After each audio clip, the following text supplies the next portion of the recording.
Hey there guys, and welcome back to the channel. It's most certainly been a bit of a hiatus over the past few months for obvious reasons. But the main thing is I'm back. It's a new year and I have many plans with a few special little series in mind. Over the past few weeks I've been browsing through a few of my clips and seeing 90% of my accounts are already banned. What's the harm in showing and discussing what really goes on behind the scenes? Now, in this mini-series, I plan on showcasing some of the various builds I've made throughout the years, and I'll discuss the thought process that had gone into some of the manipulations to make these builds unique to all the rest.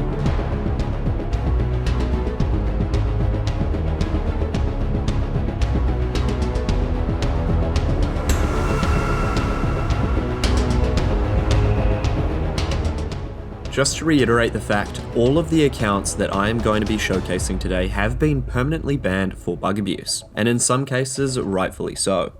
And, for example, it does not take a rocket scientist to differentiate bug abuse to a minor manipulation. At the time, many of the methods we used to get around things were exclusive to our knowledge or not widely known at all, and it resulted in many different builds that I have yet to showcase on the channel. Many of these builds are completely useless, and are made for showcase reasons only. Both Rendy and I thrive on creating accounts with niche achievements that have no practical ability. For whatever reason, I don't know.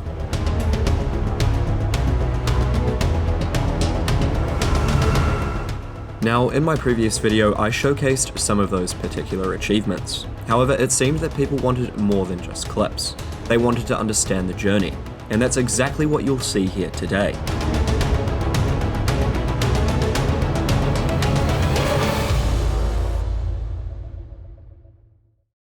The first of many accounts that I'd like to discuss is the creation of the perfect granite Mauler.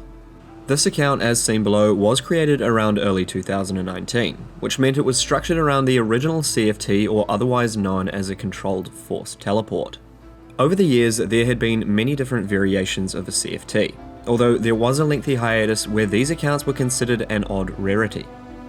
Back in the day, seeing there were so few players with the knowledge on the original Scry CFT, we could achieve 80 gloves on a pure, and rune gloves with 13 defense, making some very unique and surprisingly capable builds in PvP. The original CFT was later patched on the 23rd of May 2019, which caused you to scry into objects, making you unable to move within the scry. This, at the time, did fix the issue, but due to it being a very lazy fix, led towards much more unlocks in the future. I did actually make a short video on this particular account in 2019, as the original goal was to go for the heavy ballista at 1 defense, as I technically had all the requirements. Though what I didn't account for was that in order to get into the dungeon for Monkey Madness 2, you had to speak to Dairo and receive the XP for his training, making it impossible to continue. And now this is where the account was left collecting dust for just about 2 years. Yes, it was still practical, though not quite what I had envisioned. At the time, I was more oriented towards content creation, and I simply couldn't go any further with this build, until one fateful day.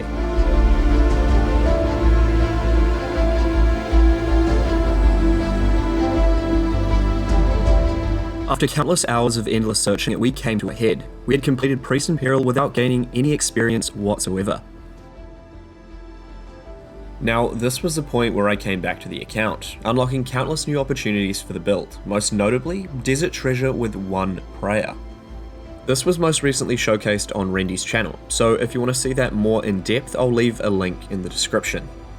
Now, this only worked because you actually had to complete Priest in Peril, which was a hard requirement to start Desert Treasure, and the completion of Priest in Peril also came with many other benefits such as free walkable Mauritania. We could still traverse Mauritania post-CFT patch, which I will cover a little bit later in the future, although we could only gather 1 tick of clearance, meaning that we couldn't complete many of the dialogues during the quests, and would just get kicked out of the area.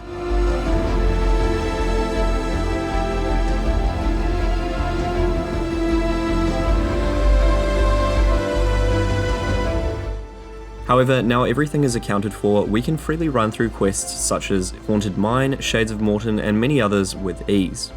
All of these new features combined would rekindle my likeness towards the build, and push me into the grind for the Champions Cape. This went on for a few weeks while I was actively playing until the hiatus that I took to focus on the Attack Saga build.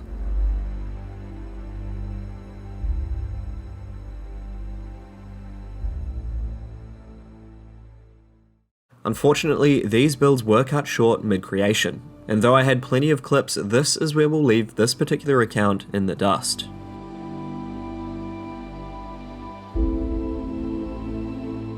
I'm sure many of you watching are familiar with my Perfect Defense build video series, and if so, you'll also know I was diligently working on an episode 3 behind the scenes. Though where I finish off in episode 2, I had unlocked most, or if not all, unlocks that was possible with 0 HP XP. All I had to worry about at this point was cosmetics, until they made a hotfix to the POH, and the XP gained within it.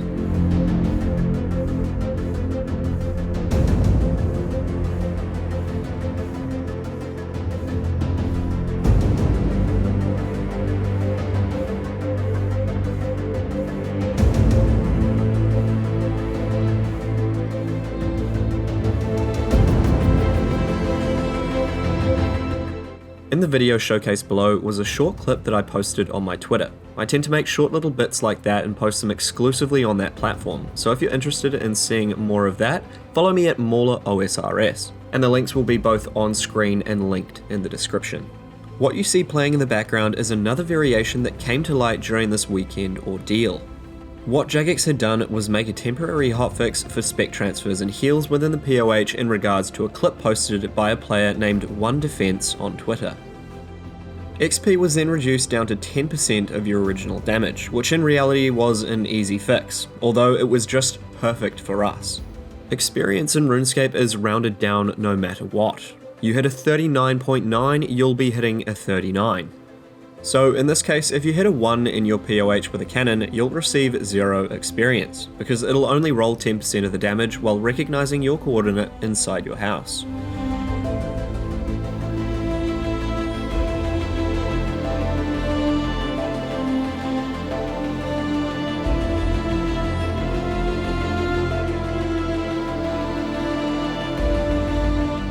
Though this minor bug was only around for about 5 days, it had a lot of utility, and I was fortunate enough to jump onto it the instant the hotfix was announced.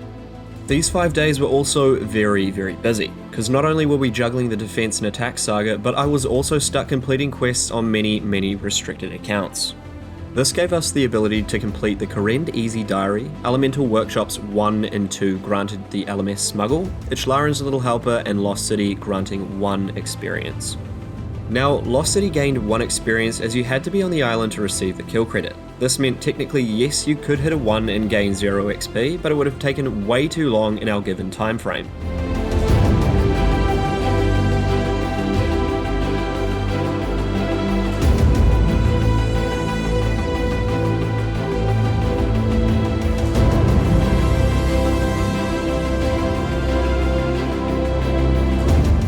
It really is a shame that the final segment of the Perfect Defense series never actually came to light, but as you can see, I did have an entire video related to the account pre-recorded. This account and the many others like it were in the realm of perfection, and I'm so glad I have both pictures and videos documenting the journey of said accounts. It's crazy to think that such a small update can have such a large impact on the direction of these particular accounts. Even till this day, similar oversights have been discovered many times over, most recently being the group Iron Man node, which had a few good perks, though it only capped the rewards to level 3 in the chosen stat. This is a type of gameplay that keeps me on board. Even with all the mess that had happened, I'm still intrigued enough to check Twitter and Reddit every now and then to see what's going on.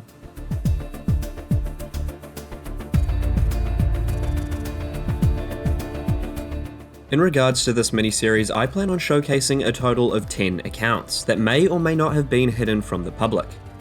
These accounts will be spread over the course of a few videos, as most were built around similar discoveries that were showcased in today's video. Some accounts will have more footage than others, so expect the length of these videos to vary drastically, though I will try and go as in-depth as possible where need be. The Perfect Defense Pure was pretty much concluded long ago, and I feel like I covered most of, or if not all of the relevant achievements to put the account to rest here.